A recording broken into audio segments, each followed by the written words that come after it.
All right, we're on. Good evening, and I hope we got some folks out there on Facebook joining us tonight.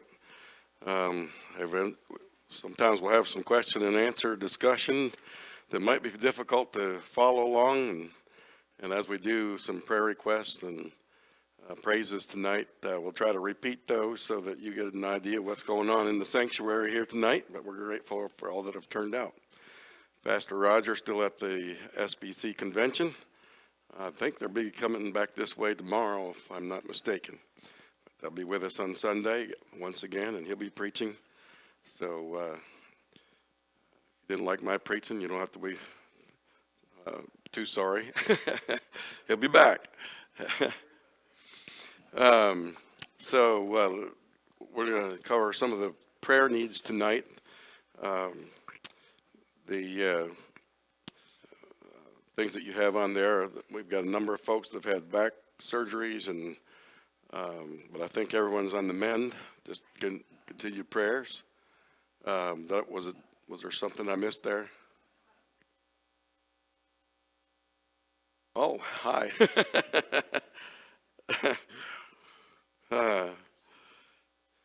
Let's see. We put Kathy Jones to rest yesterday. Had the funeral for that family. Keep them in your prayers. Brittany was very grateful for what we did for her family, and I think God was honored with the services yesterday. Joe Wilson is still having some struggles, I understand. So keep him in your prayers. I don't have an update on Kevin, but I know from what I heard Sunday, he was doing well as could be expected. The one I missed was Dottie Armstrong, and my prayer list gets buried in my personal email account, and it gets crowded out with all kinds of garbage, with all kinds of stuff that, and oftentimes when it comes through, I miss it. But I did hear from Becky tonight, Becky Alexander, thank you, with an update on Dottie. She's out of ICU. She's doing better. Still at the hospital, though. She's trying to catch up with the 2 days that she missed while she was in ICU, not knowing that she was there. She woke up in ICU and had no idea how she got there. But she's on the mend now. She wanted Caleb to know. She's been sending my grandson Caleb once a week, once a month, a regular card anyway of encouragement and scripture verse that she laminates, of course, and just to encourage him, let him know she's praying for him. But she wanted him to know that she had fallen behind because she's been in the hospital. So we passed that word along tonight. She had a reaction to some medication, Becky said, that caused a bunch of things to go south. She started having seizures and unconscious, and so she'd been in ICU in a coma for a couple of days, actually. So keep her in your prayers. That's about as much as I can remember what Becky was telling me. So we got Zach and Abby married last weekend. They're still down in Gatlinburg celebrating their honeymoon.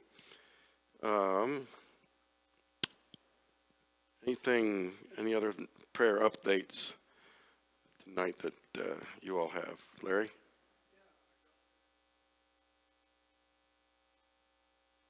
Awesome.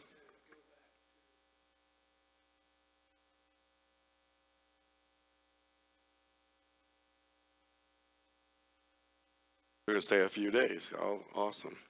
So Larry and Polly's granddaughter and son-in-law will be coming to visit tomorrow through Sunday, and get a chance to visit with them and continue to do her YFC work, he says. All right? Yes. In fact, I just spoke to Tom just a little bit ago. Tom's doing better, he said. He said the doctor told him he has two things going on, some acute pain and was chronic pain. So they were going to deal with the acute pain first and gave him some type of medication that he could only take for 10 days. But after that, he had to get off of it. But he said it's worked to relieve him of his pain. So he's been doing good on that. Although oftentimes we get medications that just mask what's wrong with us and don't really get to the root of the problem, don't. So hopefully we can get some help along the way where he can get to the root cause of that and get that taken care of. All right. Any praises tonight? One praise is Caleb. His MRI came out good. There's no change and there's no growth or anything going on in the spot that we've been watching. And they've put back his next MRI one more month, so he gets to go 5 months before the next MRI this time. And if he keeps doing good, they'll keep pushing it back a little further.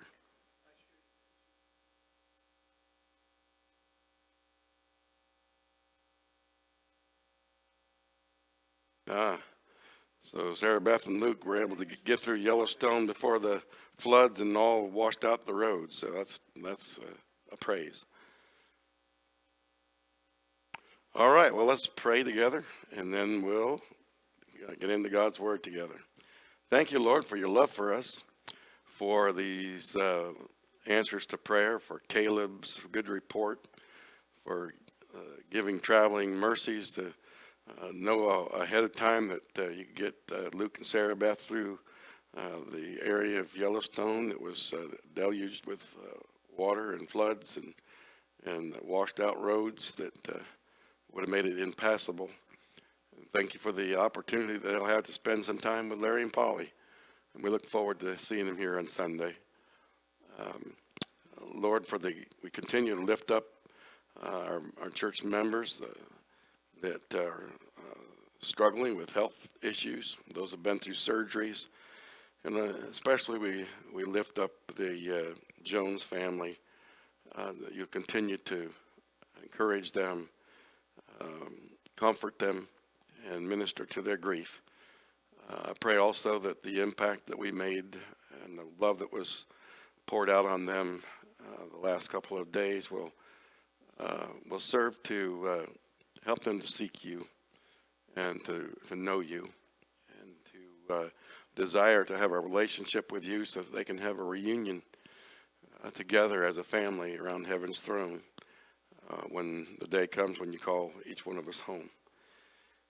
We pray for our pastor and family as they're finishing up their time at the convention.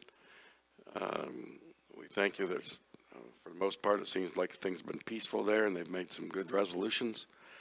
We pray for our new president and leadership of our convention, that they'll steer us in the right direction.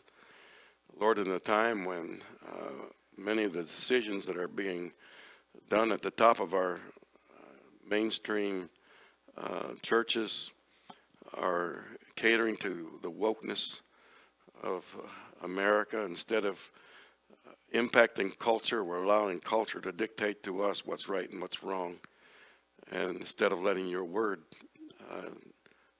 guide us as to what is right and wrong. And so I pray that you would provide leadership in our convention would not compromise the truth, that would help to encourage us to stick to what matters most to you and to follow your guidance as we try to maneuver our way through this mountainous of landmines that seem to be in our path, that want to destroy your church, destroy your family, the families, to destroy America. So Lord, we ask these things in your precious and holy name.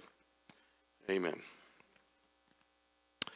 Well, we're in John's Gospel again, and last week we kind of finished up chapter 10, but just as a little review to catch us up and get us ready for chapter 11, Just remember that last week we were talking about the festival of dedication.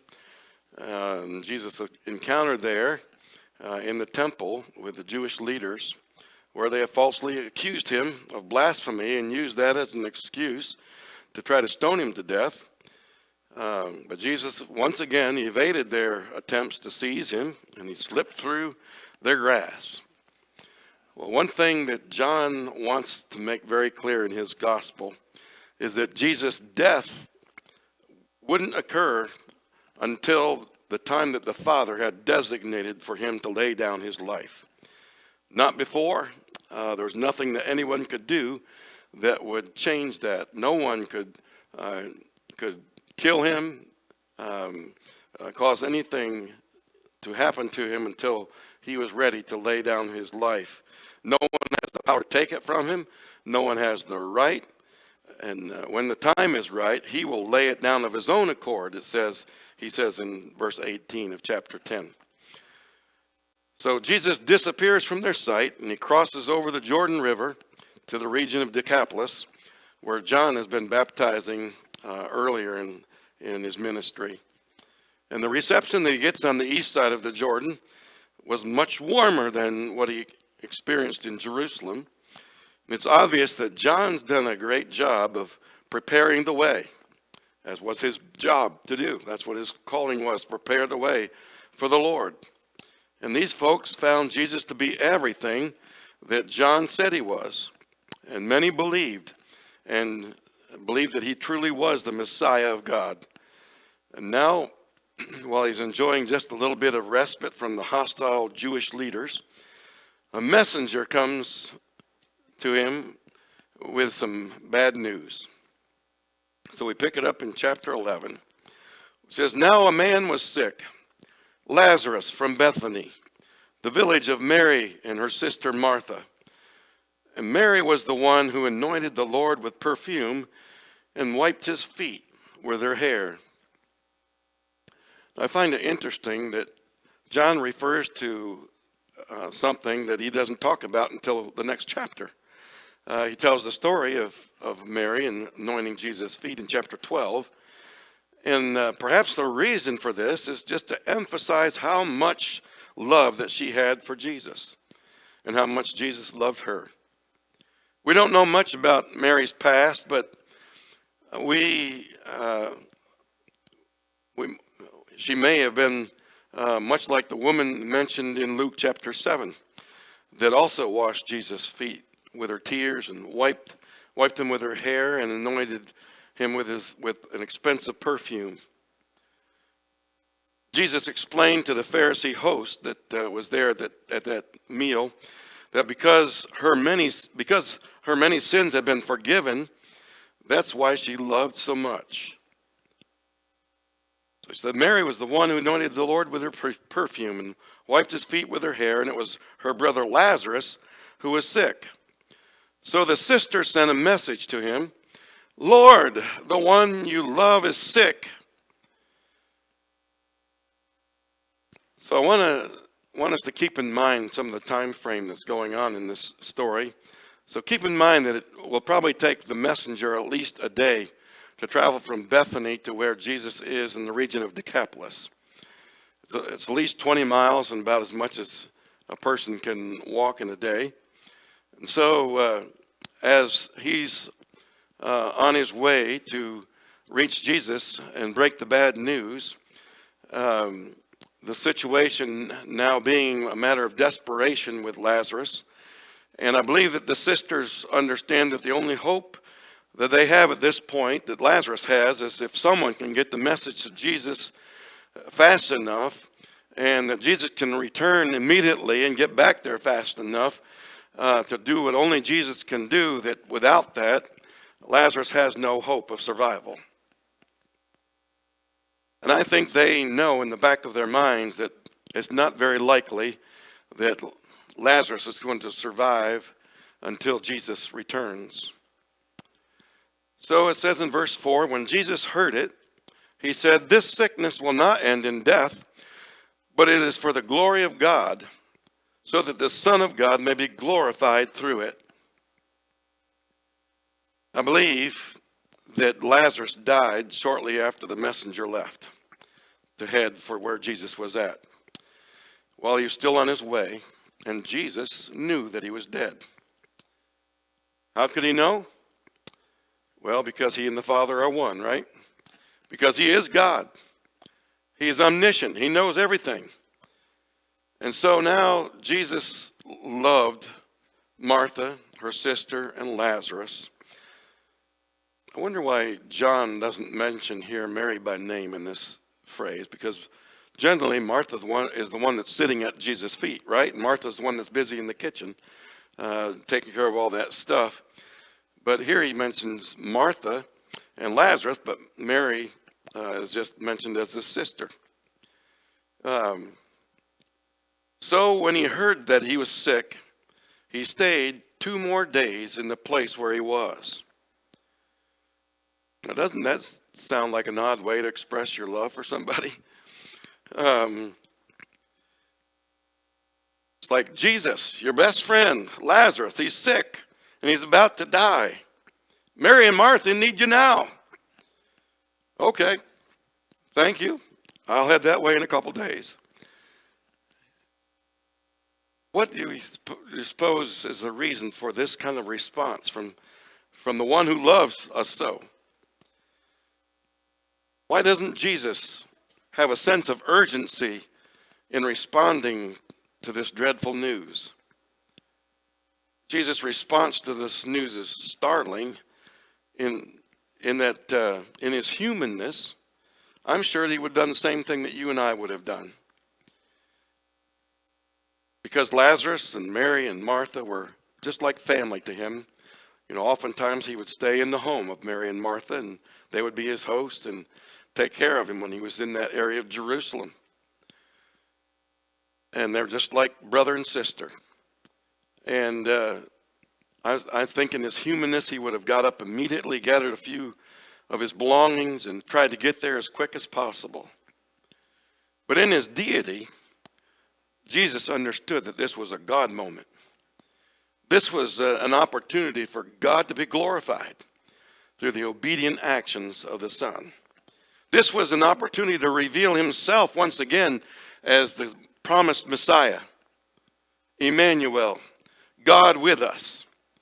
And even though many refuse to believe, Jesus now has an opportunity here for the glory of God to be revealed, in just as he had given sight to the blind man, and as he proclaimed himself to be the light of the world, so was this an opportunity to demonstrate, as it says in John 1:4, that in him was life, and that life was the light of men. Because he was God, Jesus knew that Lazarus was dead, even before the news of his sickness reached him. Jesus understood the message sent from Mary and Martha as a plea for him to come and heal Lazarus. But in this situation, Jesus saw an opportunity to demonstrate that this sickness would not end in death, because he would give him life. And who better to call on to help demonstrate such a thing as your best friend, right? So next time, Dan, we need somebody to go through this, we'll call on them.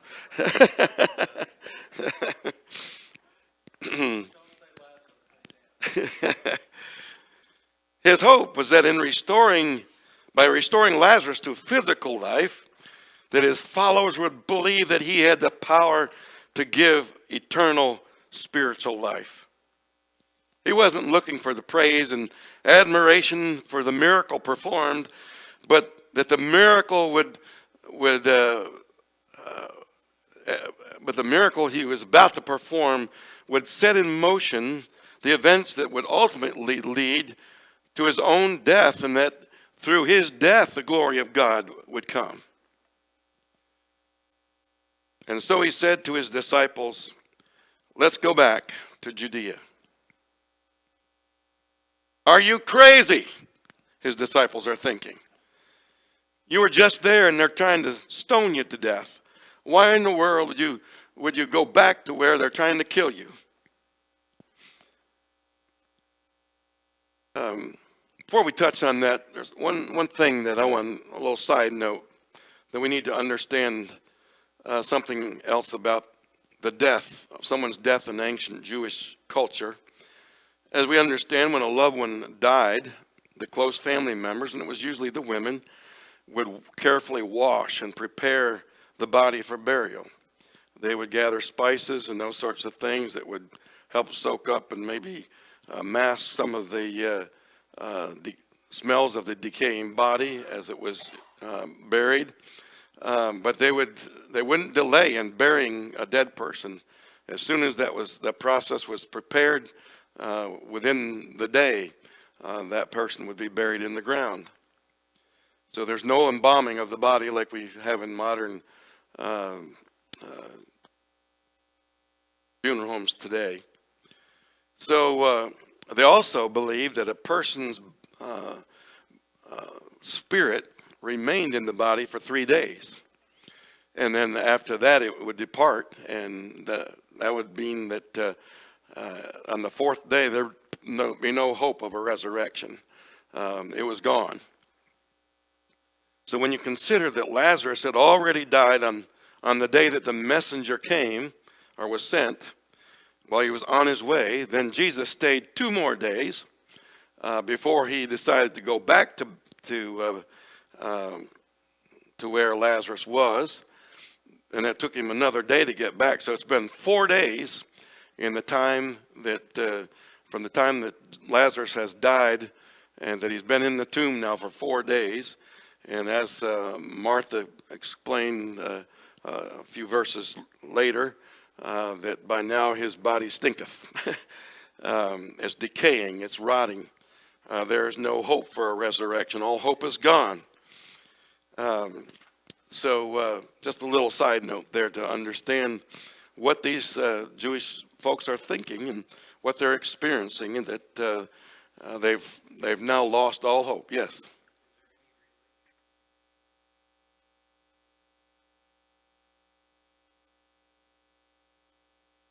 The question is there any relation between the 3 days that Jesus was in the tomb and the 4 days with Lazarus? And I think there may be some correlation. I'm not sure we can tie much there, except that Lazarus was there 1 more day, and that would be the time when after the spirit had departed. Perhaps with 3 days for Jesus, the spirit would have been considered to be still there, and that may be what they considered the power that he had to overcome death in the grave. I'm just speculating on that, though. That could be one possibility.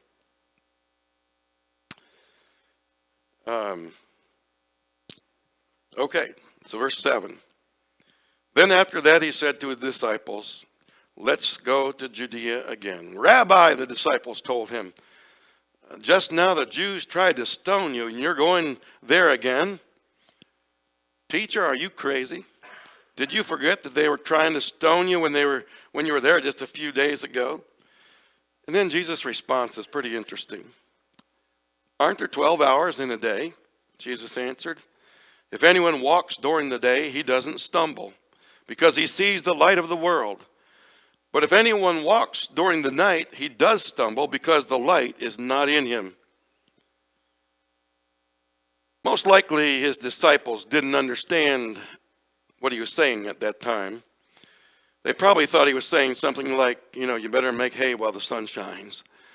And in a sense, he was trying to get across a sense of urgency, but he no doubt was also referring to his recent claim to deity when he said, "I am the light of the world.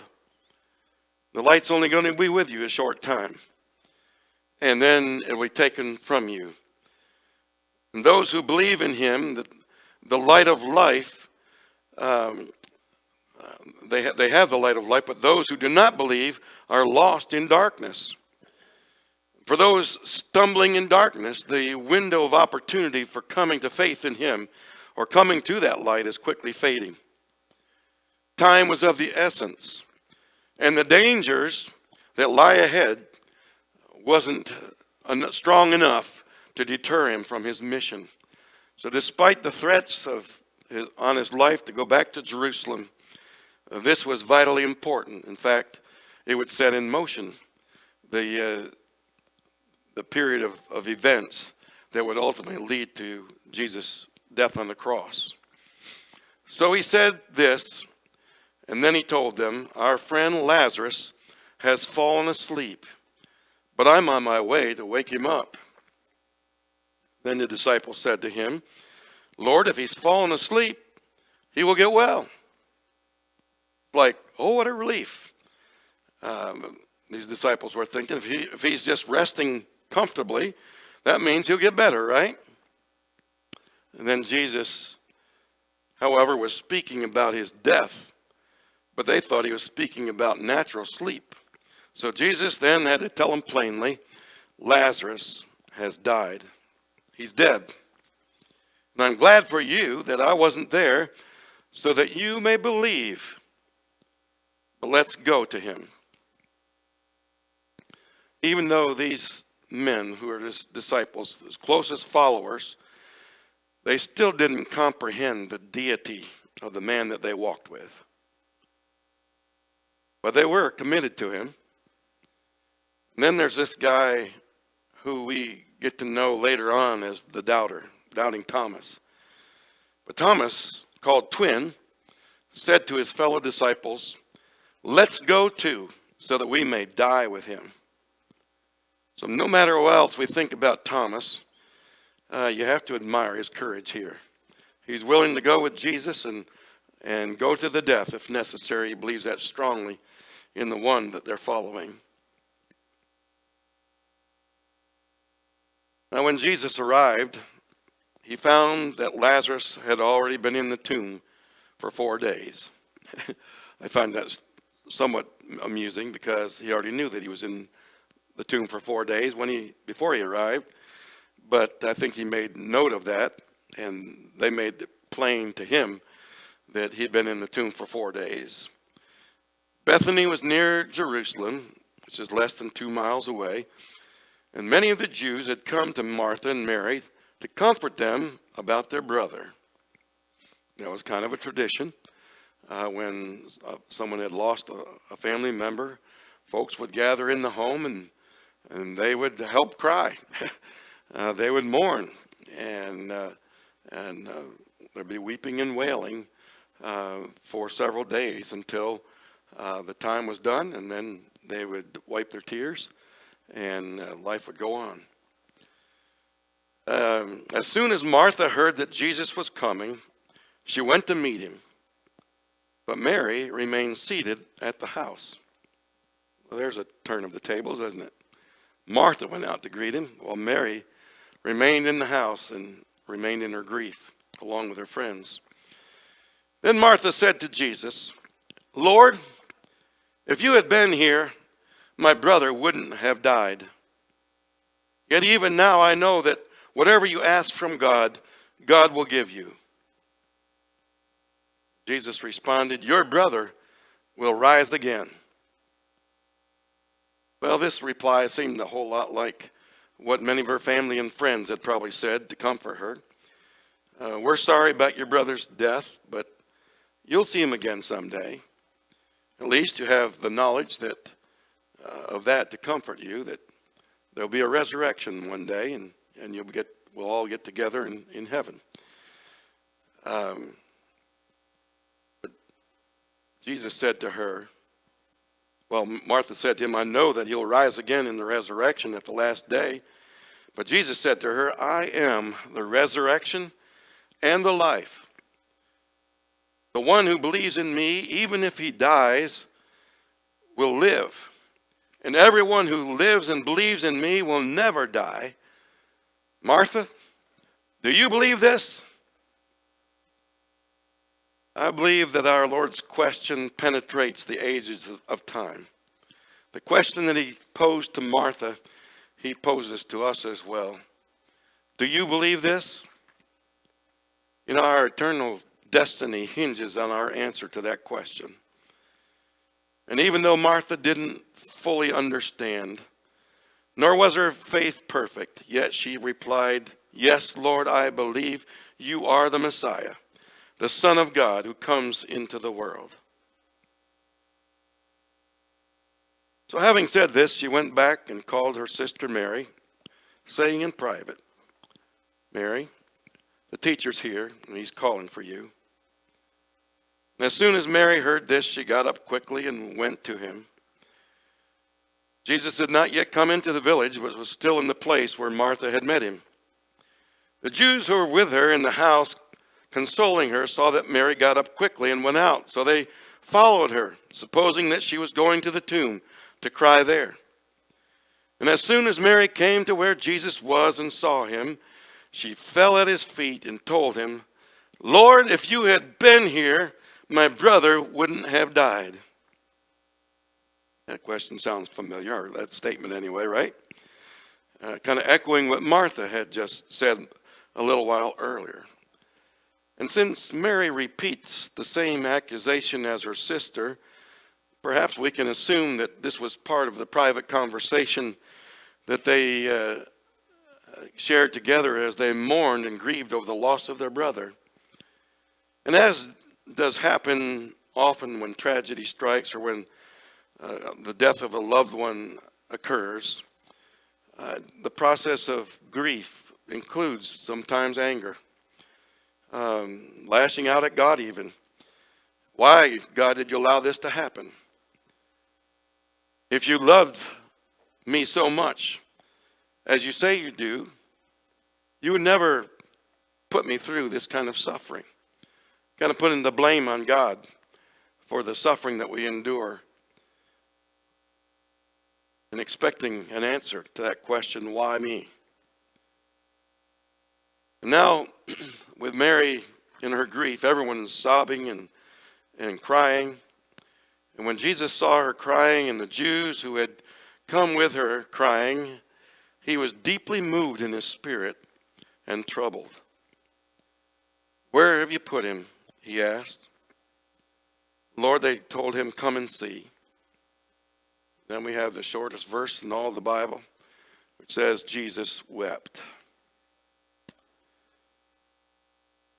And though Jesus had come to display his deity, to demonstrate that he truly was the Messiah sent from God, here we see his exposed humanity. That in their grief and in their crying, and he joined with them. And tears flowed down his face, and he began to sob right along with him as grief gripped his soul. His heart was broken along with theirs. I'm glad. Aren't you glad that we have a Savior who truly understands our grief? In times like these, when we need a Savior, I'm glad I have a shepherd who weeps with me when I cry. A God who's personal, and one who shares both my joys and my sorrows. And I believe that's what Jesus was demonstrating here. And some have suggested that maybe he was crying because of their unbelief in sharing and expressing his sorrow here. But I believe that he was identifying with those that he loved and grieving along with them. Thoughts? I see some faces looking like there's some questions or some comments out there.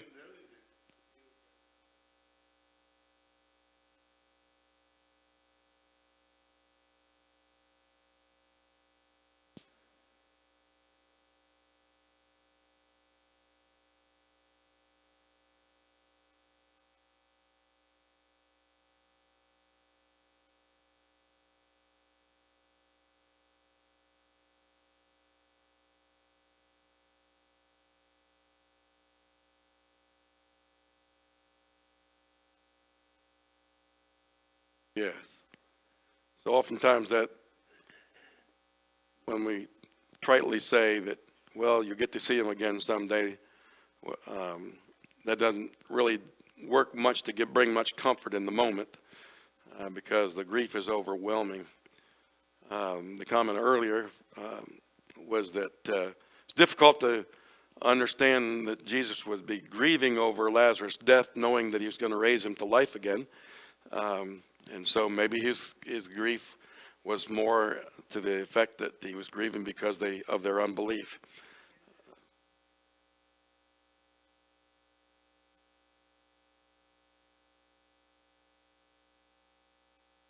Undoubtedly. He's very close with his family. That's where he stayed whenever he was in that area. And so I'm sure that the friendship was near and dear. Best friends, just like family.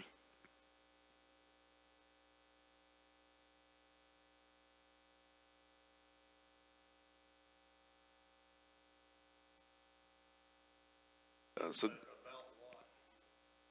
yeah. It was definitely genuine. It was coming from his heart. When it says Jesus wept, it displayed his emotion, his deep felt, heartfelt emotions.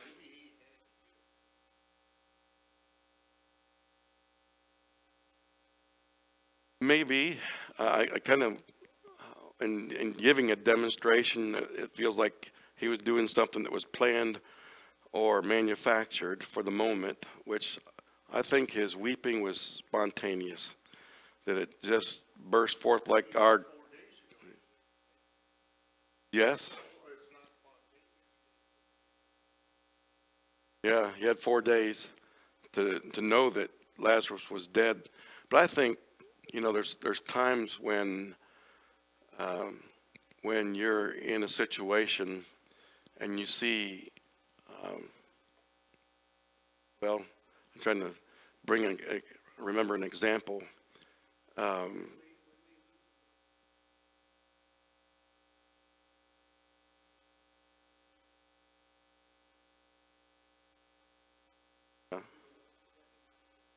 Sometimes there's strength. Somebody puts on I got to be strong for the rest of the family during this and not show emotion.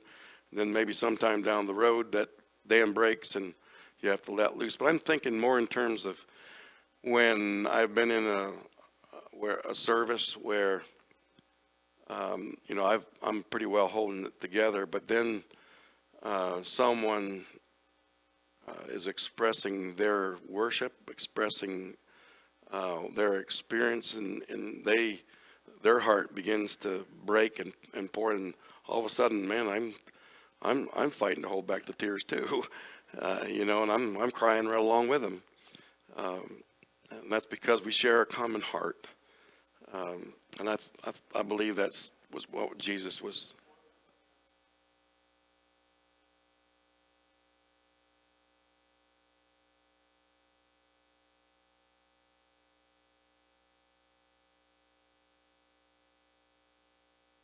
Yeah, go ahead and read it for us, Larry. Isaiah.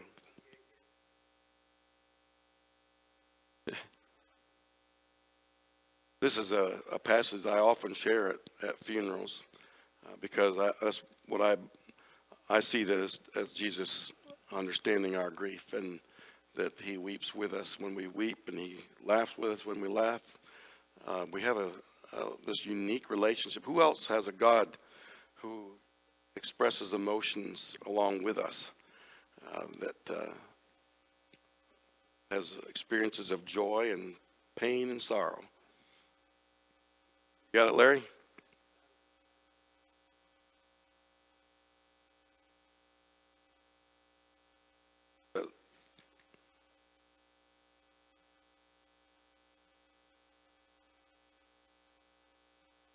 Yeah. We got some dead space here.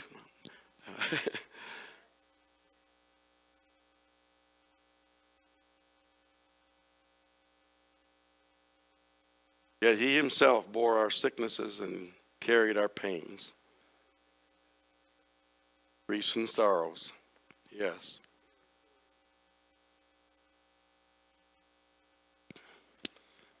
All right, let's move on. I may get done sooner than I thought, as I did last week, but we'll have plenty of time for discussion. So the Jews said, "See how he loved him." Um, so that was a response of most of the people who were there grieving. But then it says, some of them said, "Couldn't he who opened the blind man's eyes also have kept this man from dying?" Well, sure he could have, right? But that's not what was in God's plan. Some people, have a knack for criticizing and doubt that causes them just to throw a wet blanket over everything, right?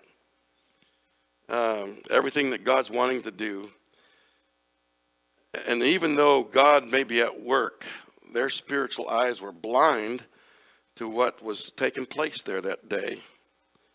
And it's really sad when these are the kinds of people that oftentimes find their way into membership in your church. Those who have blinded eyes, they just seem to have a knack for criticism and doubt and throw a wet blanket over what God might be doing. But true followers of Christ should be looking forward with expectation and hope instead of finding fault with everything. You run into some folks along the way that just seem to find fault with everything that you do. I hope that we can be people of encouragement and positive thinking forward with expectation that God's about to do something great. Oftentimes fusses in church business meetings result over doubt and fear. Someone proposes some type of something that's going to cost the church some money. And so somebody immediately thinks, well, we don't have that much money. We can't do that because we've never done it before. And all kinds of excuses why not, without trying to think, well, what is God leading us to do?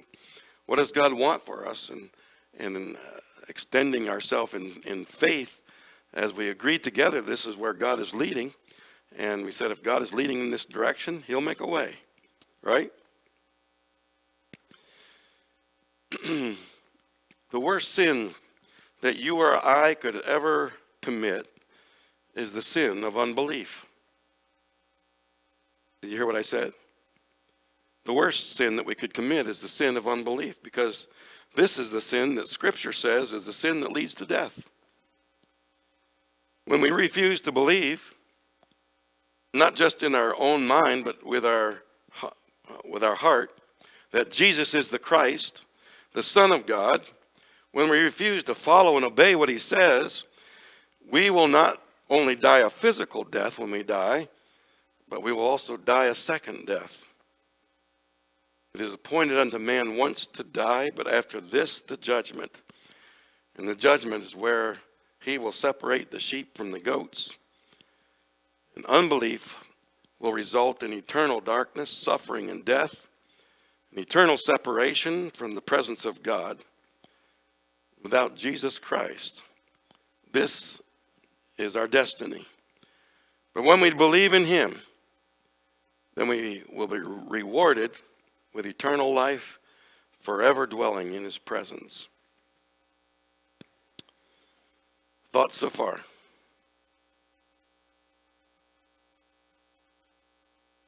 For all has sinned and comes short of the glory of God. We're all sinners. We're all unbelievers to begin with, aren't we? And it's only through faith in the Lord Jesus Christ that we can be saved and receive the free gift of eternal life.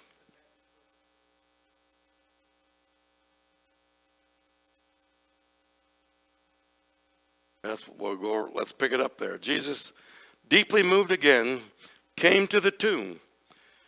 It was a cave, and a stone was lying against it. Remove the stone, Jesus said. Martha, the dead man's sister, told him, Lord, there's already a stench because he's been dead for 4 days.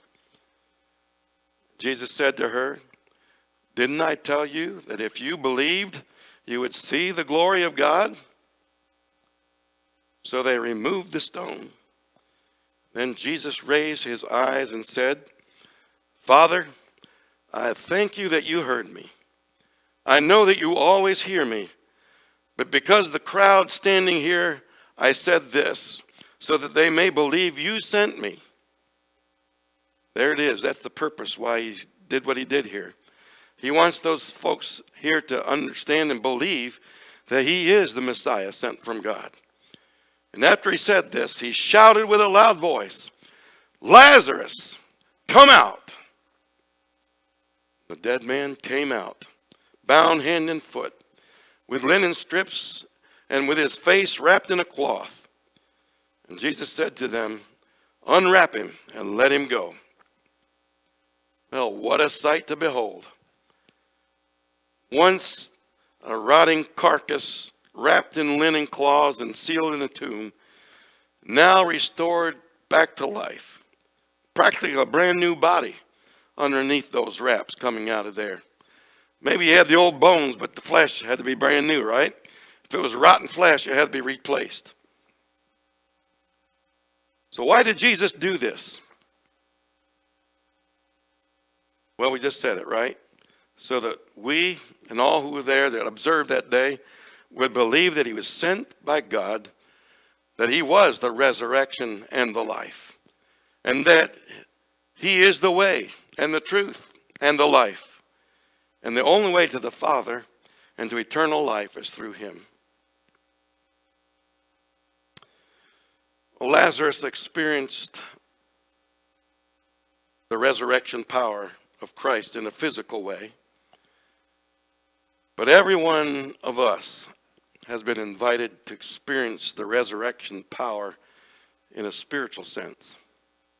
And as Paul writes in Ephesians chapter 2, beginning with the first verse, he says, "As for you, you were dead in your transgressions and sins, in which you used to live when you followed the ways of this world and of the ruler of the kingdom of the air, the spirit who is now at work in those who are disobedient.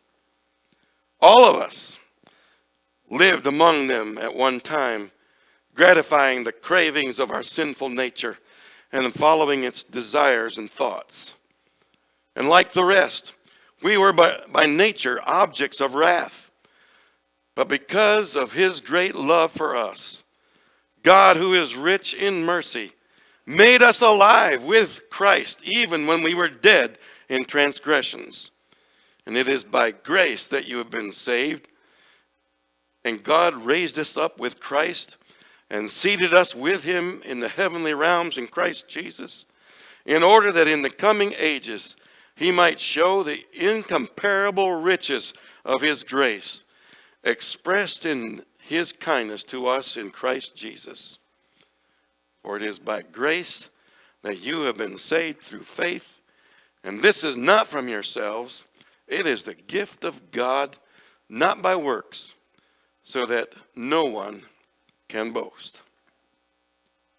Now I'll ask Jesus' question one more time. Do you believe this? Say yes. Nod your head like this. Do you believe this? And that's the question that Jesus poses to the whole world. The question that needs to be answered with the affirmative if we're ever to experience forgiveness of sins and eternal life. We've got to believe that he is the Son of God. Questions, comments?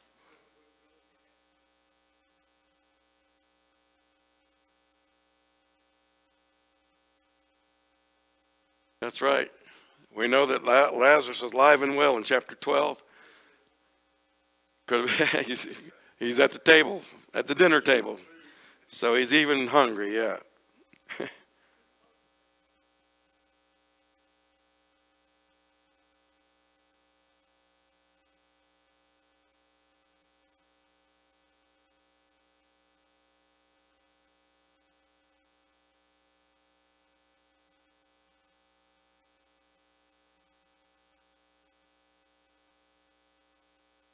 Yeah, Polly points out that and answered my question earlier about Martha was the one who ran out to meet Jesus when she heard that he was on his way, and Martha was the one who was always busy. That would be the one that. How'd you put that again, Polly? She was the practical one. She was the hostess.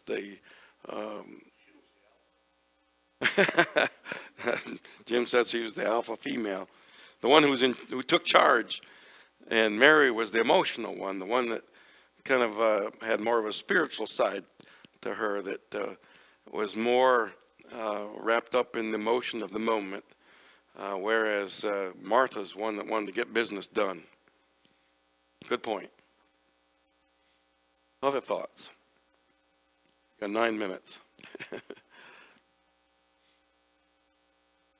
Covered a whole chapter in 50 minutes.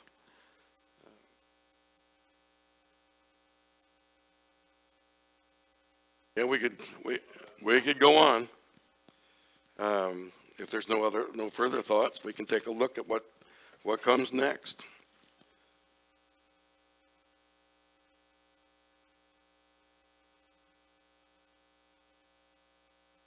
Sin unto death.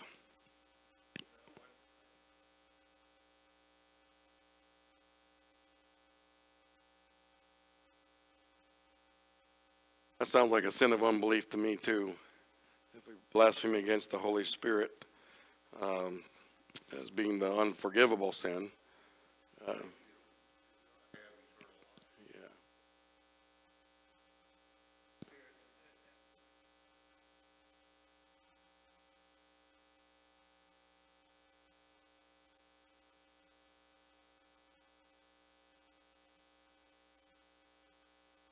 Yes. I can't repeat all that, Larry.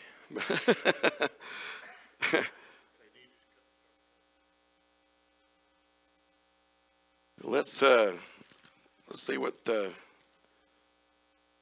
happens next.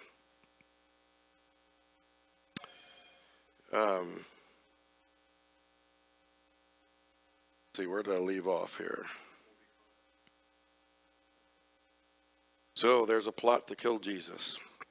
Therefore, many of the Jews who came to Mary and saw what he did believed in him, but some of them went to the Pharisees and told them that what Jesus had done.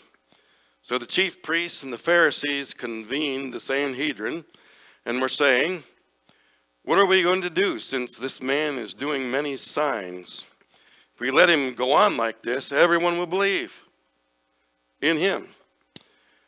And the Romans will come and take away our place and our nation." Why do you suppose they were concerned about that? Was that really going to take place if people believed in Jesus? What was their fear that the Romans would object to? They'd lose their jobs. If they believed in Jesus, wasn't any need for them anymore, would there be?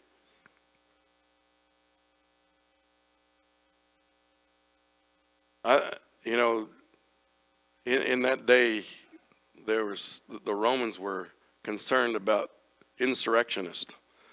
You remember the talked about the Maccabees Sunday. They were insurrectionists. They were the men that rebelled against the government and eventually won out. Then that menorah candle, that they only had enough oil for it to burn one day, but stayed burning for 8 days until they could get more oil. But the Romans were concerned about anybody who stirred up an insurrection, and so they would quell that by putting to death anyone who was the ringleader of that. And so I'm sure that if Mr. Maccabee, which one was the ringleader? Judas Maccabeus, yeah, was the ringleader. If he would have been in the Roman Empire, then they would have been after him, and he had been the first one that they would have probably crucified. In fact, Barabbas was kind of known as an insurrectionist himself too, that he perhaps murdered somebody as a result of his rising up to try to usurp the Roman authority.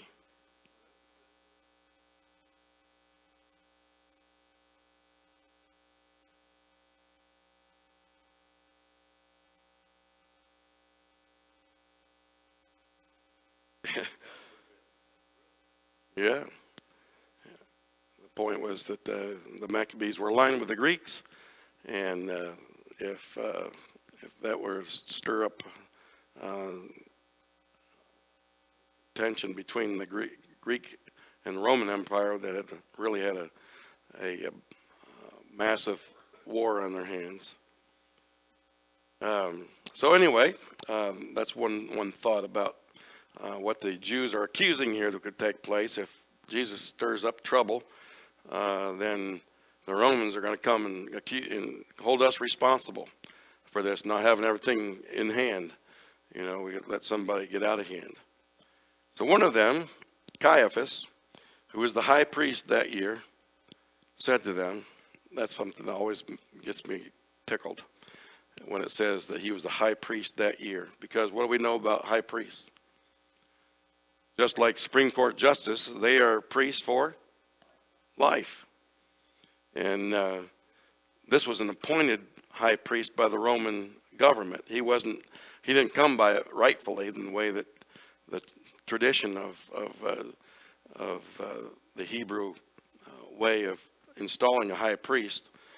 He was appointed that year to be the high priest. So Caiaphas said to them, "You know nothing at all. You're not considering that it is to your advantage that one man should die for the people rather than the whole nation perish."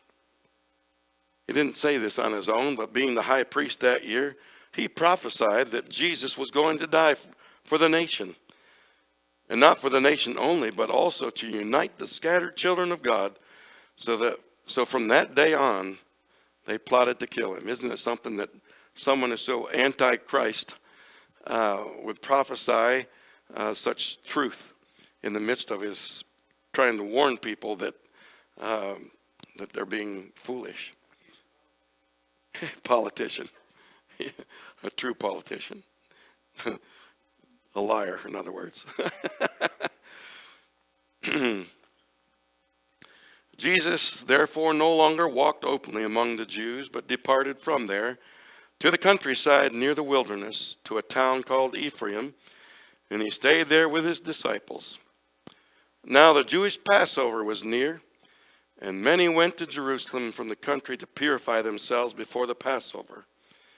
They were looking for Jesus and asking one another as they stood in the temple, "What do you think? He won't come to the festival, will he?"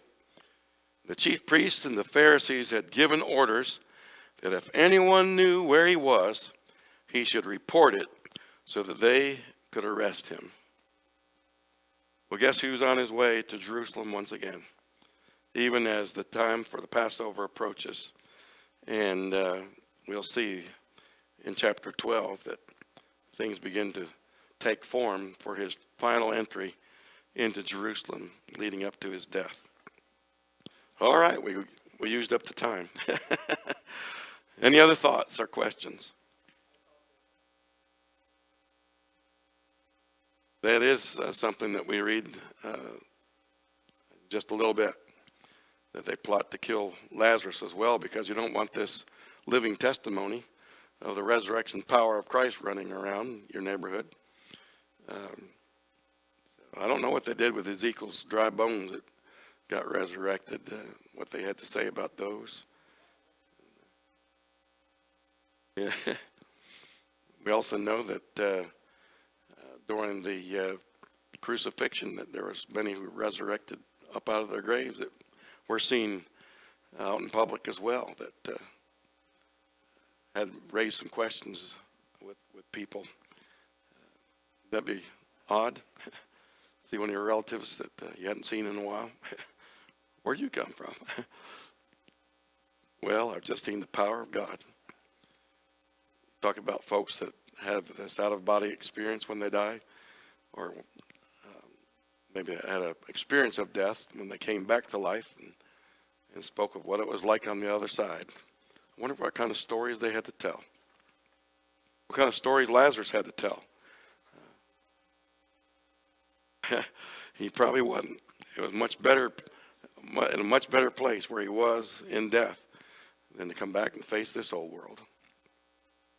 But hopefully it was a testimony of the power of God, and through his testimony of faith that people believed and came to Christ. All right, let's wrap it up with a word of prayer. Thank you, Lord, for your word and this time in history where you demonstrated to us without a shadow of a doubt that you have the power of life and death in your hands. That it was your purpose to come and lay down your life so that we could live. You had the power to lay it down and take it up again.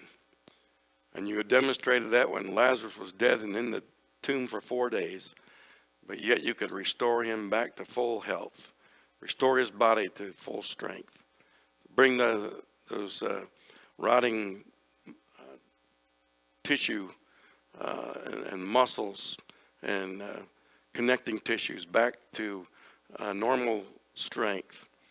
And Lord, because folks saw you do that, many believed. Beyond our comprehension, that many still refuse to believe.